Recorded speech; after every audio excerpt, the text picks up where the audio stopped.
Do you know how wood becomes charcoal? It must be amazing. Let me tell you. Horizontal charcoal furnaces can do this role very well. Firstly, arrange the carbonized raw materials into the furnace. Secondly, ignite the fire and burn. The temperature reaches 300 到650 degrees in the late stage of carbonization.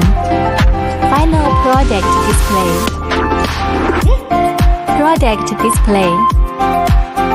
We can customize the products according to your raw materials, capacity, package your satisfaction.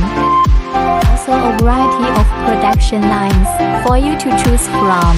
The plastic film bag wrapped machine. The carbonization machine parts need to be put in a fixed container, customer size.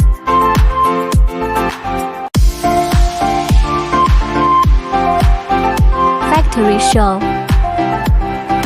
If you are interested in our products, please contact us.